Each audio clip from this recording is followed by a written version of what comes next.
Nous bénissons le Seigneur pour ce jour et nous croyons qu'il prend soin de nous tous. Notre méditation va se porter sur notre mission. Notre mission en tant que chrétien.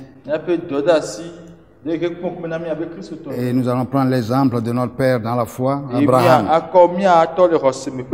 pour voir ce que Dieu attend de nous. Nous allons lire dans Genèse chapitre 18, versets 18 à 20. Abraham deviendra certainement une nation grande et puissante.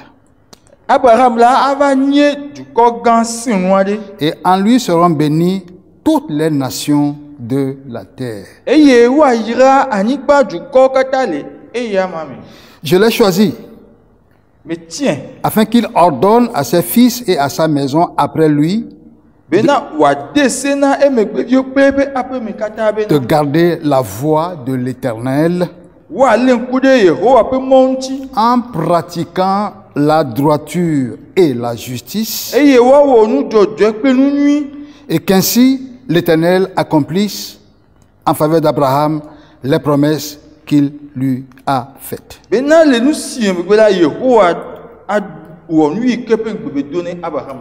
l'Éternel dit: le cri contre Sodome et Gomorrhe s'est accru, et leur péché est énorme. Nous avons ajouté le 20e verset simplement pour voir le contexte dans lequel Dieu avait appelé Abraham.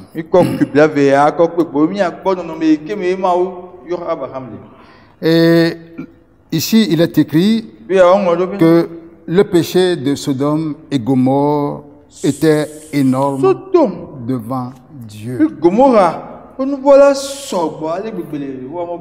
Sur le plan moral, notre monde actuel n'est pas différent de Sodome et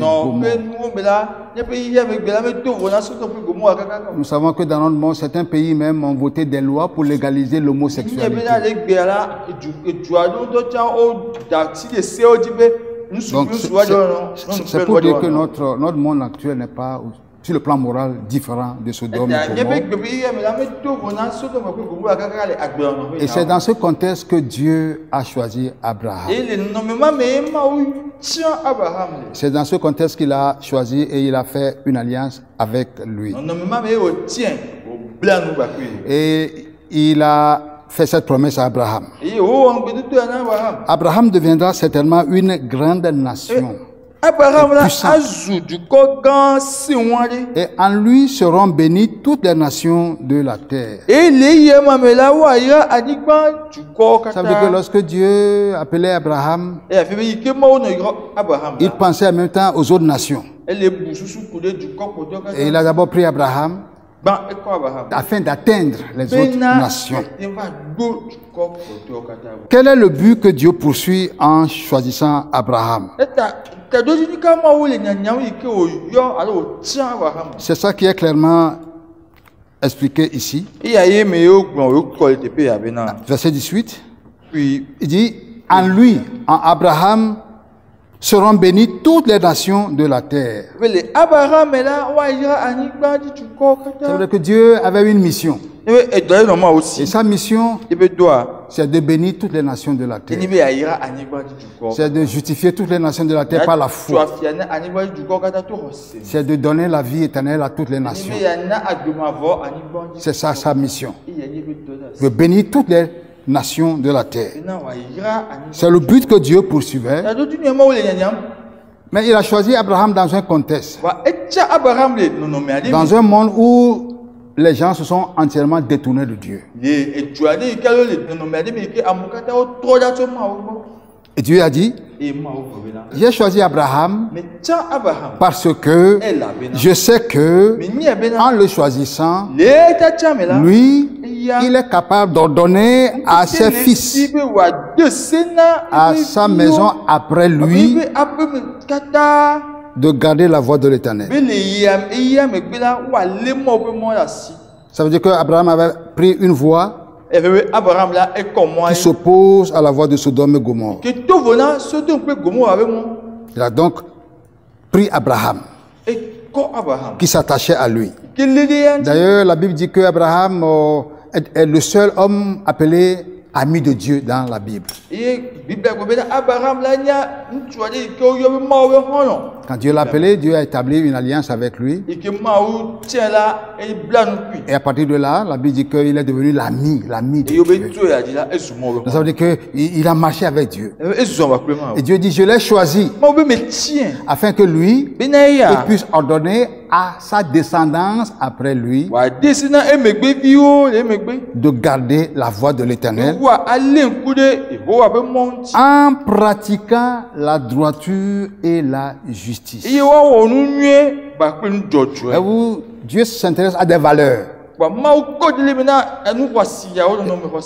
En pratiquant la droiture et la justice. Et vous, ça voudrait dire que pour que Dieu puisse accomplir sa promesse envers Abraham, il y a une condition. Il faut que Dieu ait une communauté ou bien un peuple. Un peuple qui garde la voie de l'Éternel.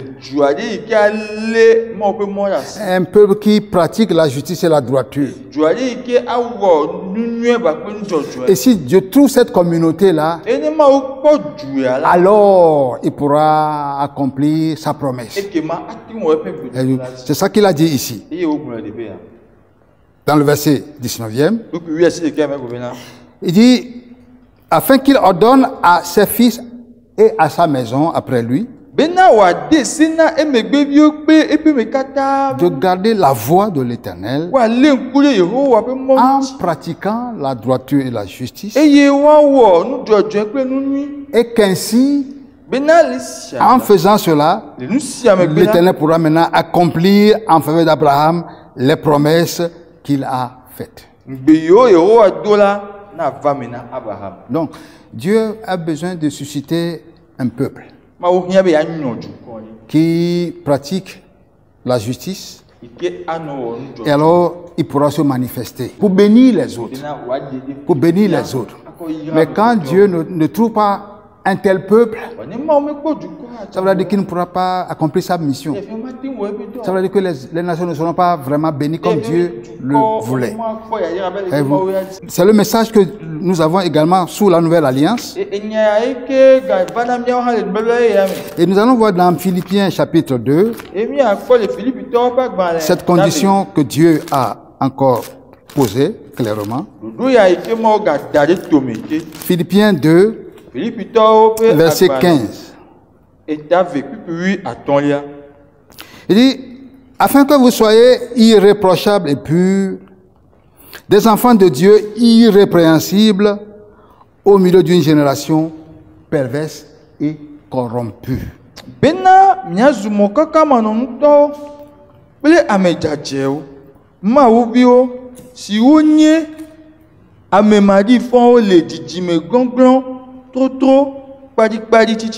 Parmi laquelle vous brillez comme des flambeaux dans le monde. Dans un monde corrompu, dans un monde pervers, Dieu choisit. Donc, la méthode de Dieu, c'est l'élection. Donc, il choisit. Et quand il choisit, sa pensée, c'est d'amener les autres après. L'élection ne veut pas dire que Dieu veut que les autres soient condamnés. Mais il choisit afin qu'ils puissent atteindre les autres. Mais pour que Dieu accomplisse pleinement son plan, il est clair qu'il a besoin d'un peuple, ou bien d'une communauté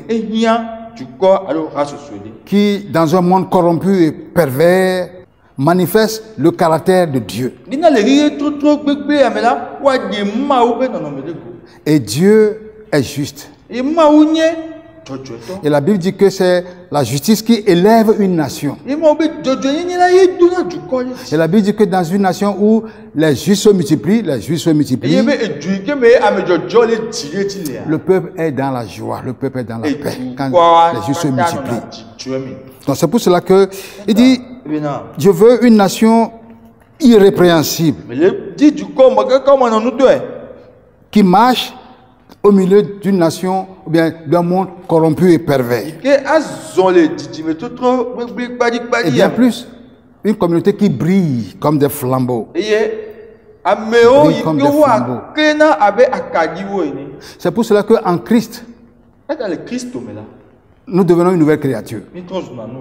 Ça veut dire que si quelqu'un est en Christ, il est devenu une nouvelle création. Quand nous acceptons Jésus par la foi, la Bible dit que c'est Dieu lui-même qui nous a engendrés selon sa volonté. Ça veut dire que c'est Dieu lui-même qui veut avoir des enfants. C'est Dieu lui-même qui veut avoir un peuple.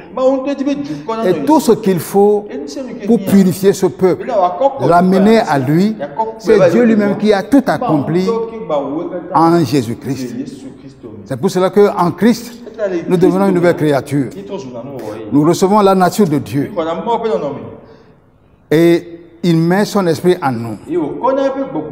Maintenant, la question qui peut se poser, pourquoi est-ce que Dieu nous a rachetés à un si grand prix? Parce qu'il dit, nous avons été rachetés à un grand prix. En Christ, nous avons la rédemption. Ça veut dire qu'il y a un grand prix qui a été payé. Pourquoi maintenant Dieu nous a-t-il rachetés? Il a fait de nous ses enfants. Pourquoi est-ce qu'il a fait de nous ses enfants? Il a mis en nous son esprit. Pourquoi a-t-il mis son esprit en nous? C'est afin que nous soyons ce peuple qu'il désire.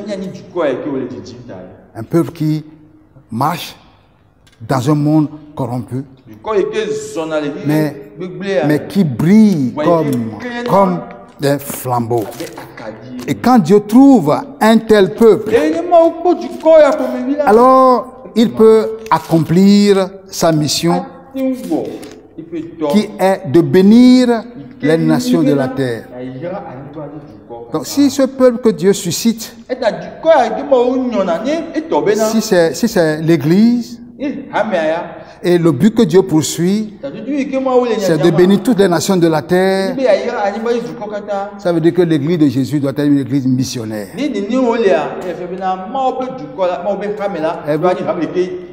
Dieu ne dépend pas d'un groupe qu'on appelle clergé pour accomplir son dessein.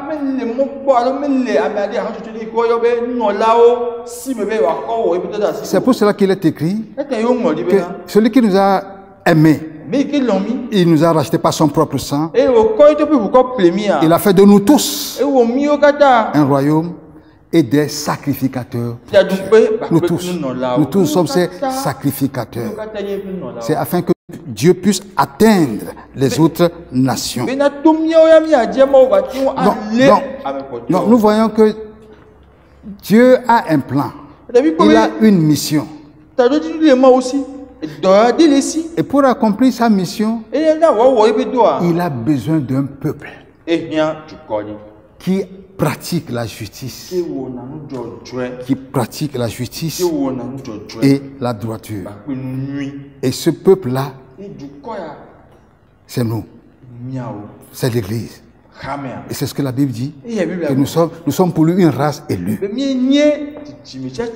On va lire 1 Pierre chapitre 2, on va lire tout simplement le verset 9e. Là, il est écrit, vous au contraire, vous êtes une race élue, un sacerdoce royal, une nation sainte, un peuple acquis, afin que vous annonciez les vertus de celui qui vous a appelé des ténèbres à son admirable lumière. Et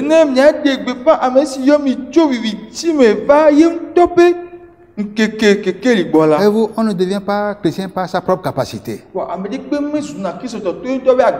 C'est pas pure grâce. Et quand nous saisissons la grâce, le Saint-Esprit est là pour nous aider. Il dit, nous sommes pour Dieu une race élue. Une race élue. C'est-à-dire que c'est Dieu lui-même qui nous a choisis. Comme il a choisi Abraham. Pourquoi est-ce qu'il avait choisi Abraham? C'est la même raison pour laquelle il nous a choisis aujourd'hui. Il a dit, j'ai choisi Abraham. Parce que par lui, toutes les familles de la terre seront bénies. Toutes les familles de la terre. Ça veut dire que quand Dieu choisit quelqu'un, il veut que par cette personne, un autre soit aussi attiré à lui. Ça, c'est le plan de Dieu. Et nous sommes pour lui une race élue. Un sacerdoce royal, des sacrificateurs. Sans distinction. Tous les nés de nouveau, sans distinction. Nous sommes pour Dieu une nation sainte. C'est Dieu qui nous met à part. C'est Dieu qui nous a sanctifiés. Par la foi en Jésus. Le sang de Jésus nous justifie. Le sang nous purifie. Maintenant, il nous demande seulement de nous engager à garder notre nouvelle position. Mais si quelqu'un tombe dans le péché, le sang est toujours là. Le sang parle, le sang plaide. Mais pourquoi est-ce qu'il a fait de nous une race élue? Il dit c'est afin que vous annonciez les vertus de celui qui vous a appelé des ténèbres à son admirable lumière. La mission des élus de Dieu. Fait connaître, annoncer les vertus de celui qui nous a appelés. Il nous a appelés des ténèbres. Nous étions tous dans les ténèbres. Christ est venu. C'est par lui que nous avons été rachetés. Il nous a délivrés de la puissance des ténèbres. En se livrant lui-même pour nos péchés. Il a payé le prix. Sans effusion de sang. Il n'y a pas de pardon. Jésus a payé le prix. En lui, nous sommes maintenant une race élue. C'est pour annoncer. Et vous, nous ne sommes pas appelés à passer tout notre temps sur les bancs, on nous enseigne tout le temps, tout le reste de notre vie. Dieu veut que par nous aussi, quelqu'un soit sauvé. Partout où nous sommes, que quelqu'un parvienne à la connaissance de Christ. Donc nous sommes appelés tous à annoncer les vertus de celui qui nous a appelés des ténèbres à son admirable lumière. Ça, c'est la mission même de Dieu. Ça, c'est ce que Dieu veut. C'est pour cela qu'il a fait de nous une race élue. Et c'est une grâce. Et la Bible dit que Dieu était en Christ, réconciliant le monde avec lui-même. Il n'impute plus aux hommes leurs péchés, mais il nous a donné le ministère de la réconciliation. Ça veut dire qu'en Christ, nous sommes réconciliés avec Dieu. Nous devenons maintenant le peuple que Dieu veut, le peuple qui appartient à Dieu, une race élue. Si l'Église n'est pas missionnaire, c'est qu'elle a démissionné. Parce qu'il y a beaucoup de nations qui attendent encore l'évangile aujourd'hui. Tout ce qui est nécessaire pour que tous les hommes soient sauvés, Jésus a tout accompli. Il faut maintenant qu'on leur dise, qu'on annonce. Il faut que les gens aillent annoncer que vous ne devez plus rester dans les ténèbres. Le prix est payé. Et Jésus est Seigneur. Et vous, il est le Seigneur des Seigneurs.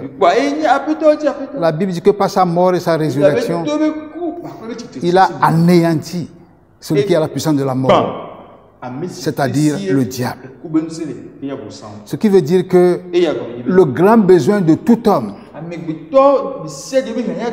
c'est d'avoir un nouveau Seigneur dans sa vie. C'est que Jésus devienne le Seigneur dans leur vie. C'est pour cela qu'il est écrit: si de ta bouche tu confesses, si de ton cœur tu crois, tu parviens au salut. Tu es passé des ténèbres à la lumière, de la mort à la vie. C'est pour cela que Christ a payé. Mais nous devons être conscients que, parce que nous avons reçu Jésus comme Seigneur et Sauveur personnel, nous devenons une race élue, le peuple qui appartient à Dieu. Et c'est afin que nous soyons d'abord instruits. C'est pour cela que Dieu a dit, j'ai choisi Abraham afin qu'il instruise ses enfants, afin qu'il enseigne, afin qu'il transmette la connaissance de Dieu qu'il a à ses descendants.